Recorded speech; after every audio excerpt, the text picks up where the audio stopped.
The kettlebell swing is the king of all kettlebell exercises, unless it's the American swing, in which case, that exercise. And there's 4 more on today's list of the worst kettlebell exercises that I can't wait to share. So stick around, and not only will I expose these exercises, but I'll also share even better kettlebell exercises that you can replace them with. Let's dive in, shall we? Now, before you jump me in the comment section for talking smack on the American swing, just know that I used to do this swing. And early in my career, I even used to teach it. That is, until I realized that it fixes your shoulder into an awkward position that very few people have the mobility for. And the momentum of the kettlebell often forces shoulders into positions they aren't ready for, which leads to aches and pains. And this is because of how narrow the hands are positioned together.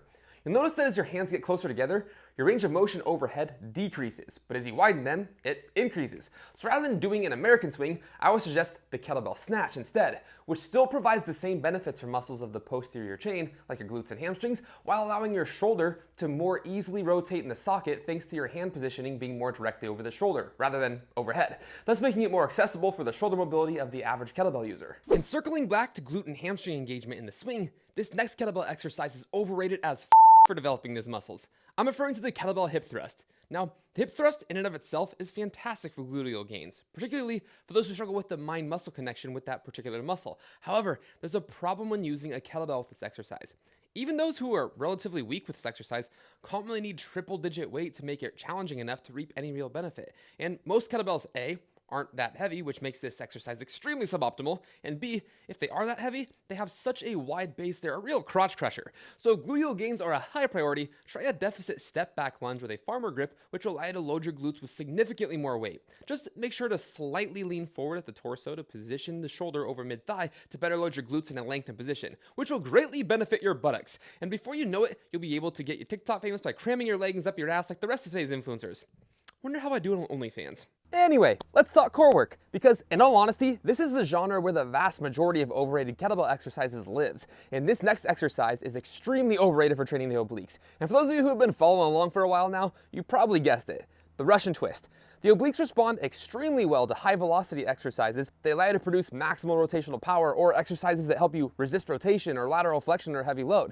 And since we are sitting on our butt while executing this exercise, it significantly reduces the load we can place on our midsection, which is why I'm a fan of the kickstand swing and chop, which allows us to load up with a much heavier weight that we can move at much higher velocities, which provides a much more potent strength stimulus for the obliques. But what about kettlebell ab exercises?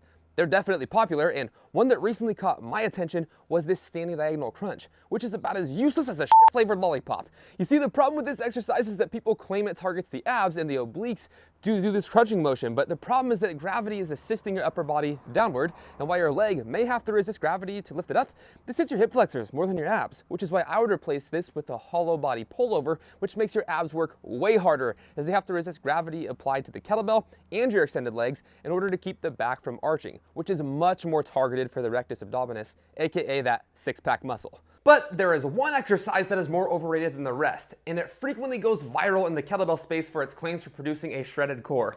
The exercise, by the way, is the kettlebell around the world, which in my opinion is the #1 most overrated kettlebell exercise. And while it can be useful for something like a warm-up because it requires mild to moderate core stability from each angle, my preferred kettlebell exercise for hitting the core in all 3 dimensions due to the high loads and various ranges of motion your core has worked through during its execution is the double kettlebell windmill.